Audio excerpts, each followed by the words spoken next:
Salam, perkenalkan nama saya Yohanes Mamere. Saya akan membuat video mengenai teori pembelajaran. Nah, pada video ini saya akan membahas tentang teori pembelajaran dan pentingnya desain instruksional dalam proses pembelajaran. Nah, pernahkah Anda bertanya mengapa ada pembelajaran yang berhasil dan mengapa ada pembelajaran yang tidak berhasil? Nah, hal ini bukan terjadi secara kebetulan, tetapi karena adanya teori pembelajaran yang dirancang secara sistematis. Nah, pada video ini saya akan membahas teori pembelajaran dari bab 1 sampai bab 8, serta pentingnya dalam merancang pembelajaran efektif. Nah, pada bab 1 kita akan mempelajari instruksional teori. Instruksional teori merupakan konsep penting dalam dunia pendidikan yang berfungsi sebagai kerangka kerja untuk merancang, melaksanakan, dan mengevaluasi proses pembelajaran yang sistematis. Nah, teori ini membantu pendidik memahami bagaimana proses belajar terjadi serta bagaimana pembelajaran dapat dirancang agar lebih efektif dan bermakna bagi peserta didik. Nah, tujuan utama dari instruksional teori adalah memberikan arahan kepada pendidik dalam memilih metode yang tepat untuk mencapai hasil belajar yang diinginkan. Nah, dengan adanya teori pembelajaran ini, proses belajar tidak terjadi secara kebetulan, tetapi dirancang secara terarah melalui pemilihan metode yang sesuai. Nah, pada bab 2 kita akan mempelajari komponen dasar desain instruksional.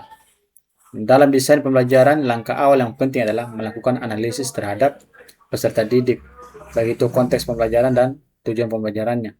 Analisis peserta didik mencakup kemampuan, gaya belajar, serta latar belakang pengetahuan peserta didik ini. Nah, hal ini membantu pendidik menentukan strategi pembelajaran yang tepat. Selain itu, analisis konteks juga penting karena lingkungan belajar dapat mempengaruhi keberhasilan pembelajaran. Tujuan pembelajaran harus dirumuskan secara jelas agar seluruh kegiatan pembelajaran dapat berjalan sesuai dengan rencana dan secara terarah. Nah, pada bab 3 kita akan mempelajari model desain instruksional. Beberapa model penting dalam desain instruksional adalah ED, Dick and Carey, Forsey, dan Scenario Based Model. Nah, pada model ED terdiri dari 5 tahap utama, yaitu analisis, design, development, implementation, dan evaluation, yang membentuk siklus pembelajaran yang berkelanjutan. Nah, pada model Dick dan Carey ini memandang pembelajaran sebagai suatu sistem yang terdiri dari berbagai komponen yang saling berhubungan. Pada model Forsey menekankan pengembangan keterampilan dan pemecahan masalah dalam situasi nyata. Skenario based model menggunakan skenario nyata sebagai suasana pembelajaran, sehingga peserta didik dapat belajar melalui pengalaman langsung. Nah, pada bab 4 kita akan mempelajari prinsip of effective instruction. Nah, prinsip pengajaran efektif yang dikenal sebagai first principle of instruction menekankan bahwa pembelajaran harus berpusat pada pengalaman nyata. Nah, prinsip pertama adalah aktivitas pengetahuan awal, yaitu menghubungkan materi baru dengan pengetahuan yang telah dimiliki oleh peserta didik.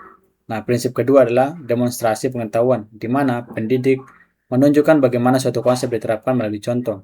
Prinsip berikutnya adalah aplikasi pengetahuan, yaitu peserta didik diberi kesempatan untuk mempraktikkan apa yang telah dipelajari.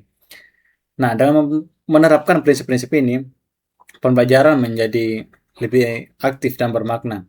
Nah, pada bab 5 kita akan mempelajari prinsip multimedia dalam pembelajaran. Nah, prinsip multimedia ini menekankan pentingnya penggunaan media visual dan verbal secara terpadu dalam pembelajaran. Materi yang kompleks sebaiknya dibagi menjadi bagian-bagian yang kecil agar lebih mudah dipahami oleh peserta didik. Nah, penggunaan gambar, suara, dan video secara bersamaan dapat membantu meningkatkan pemahaman peserta didik. Contohnya penggunaan video pembelajaran yang disertai dengan gambar dan suara akan membantu siswa memahami materi lebih mudah dibandingkan dengan hanya membaca teks saja. Nah, pada bab 6 kita akan mempelajari behaviorisme sebagai dasar strategi pembelajaran. Behaviorisme merupakan teori pembelajaran yang menekankan perubahan perilaku sebagai hasil belajar. Nah, dalam teori ini, hubungan antara stimulus dan respon menjadi hal yang sangat penting. Guru memberikan stimulus berupa materi atau pertanyaan, kemudian peserta didik memberikan respon. Respon yang benar dapat diperkuat melalui penguatan seperti memberikan pujian atau penghargaan kepada siswa.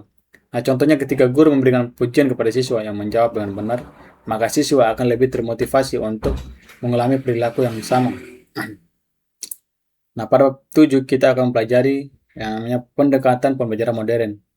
Perkembangan teknologi membawa perubahan dalam metode pembelajaran modern, seperti problem-based learning, project-based learning, dan challenge-based learning.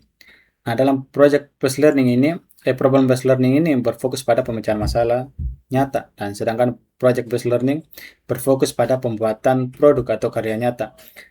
Nah, sedangkan challenge-based learning menekankan penciptaan solusi terhadap tantangan nyata dalam kehidupan. Contohnya, siswa dapat dimintai mencari solusi untuk mengurangi sampah di lingkungan sekolah.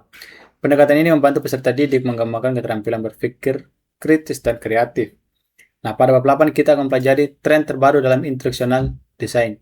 Tren terbaru dalam instructional design menunjukkan adanya perubahan menuju pembelajaran yang lebih interaktif dan berpusat pada peserta didik. Penggunaan teknologi digital menjadi bagian penting dalam mendukung pembelajaran yang interaktif dan fleksibel.